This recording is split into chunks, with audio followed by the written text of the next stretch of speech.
Thanks, Susie. Okay, our next speaker is Jess Mcleod from the Curtin University Student Guild.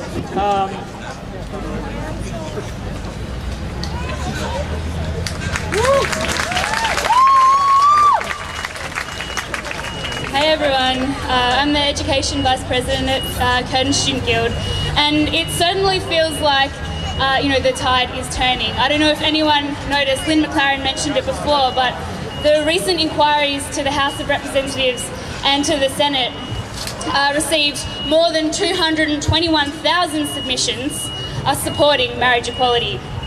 It was overwhelming, and this really reflects, popular opinion as well.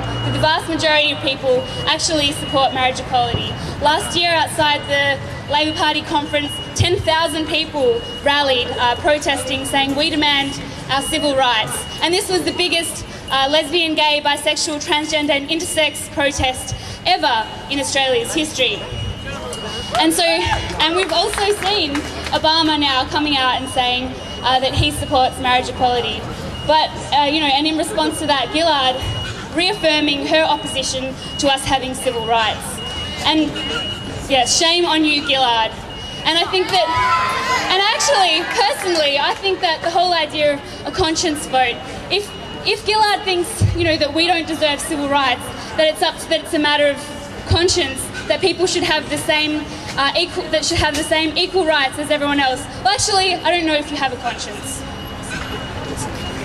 The whole thing as well has given some confidence to the right-wing homophobes who, can see that the tide's turning and they're not quite sure, really. They don't really want this to go ahead. So we've seen the rising vocalisation of the right-wing homophobes. We've had Peter Madden's prayer tour to, quote, stop the evil agenda of homosexual marriage. We've had Bob Katter's TV advertisements against marriage equality. We've had Margaret Court's rally to preserve marriage, and we've had the Doctors for Family who say that changing the law will, I quote, normalise homosexuality.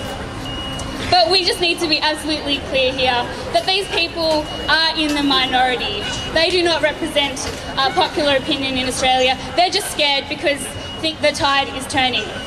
And even though the media might give them more coverage than we get, they are absolutely in the minority.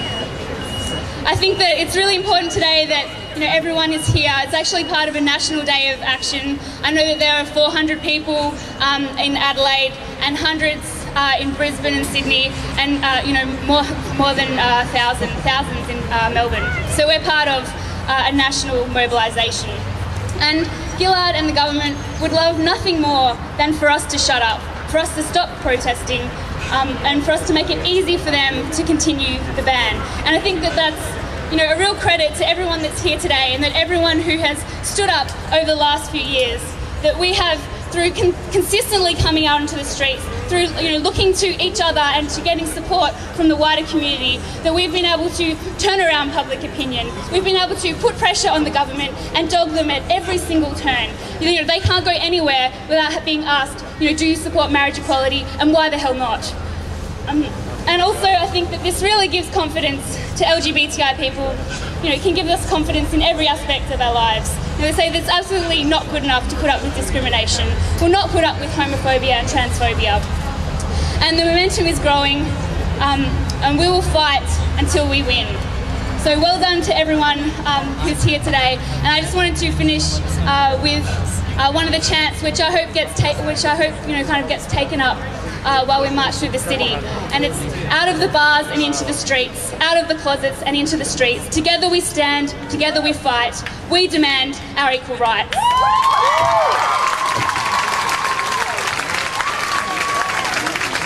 Thank you, Jess. So right now we're going to have a little bit of a different thing to what we usually do.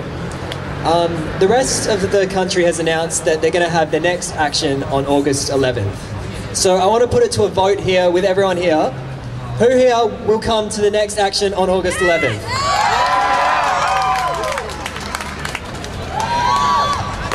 All right.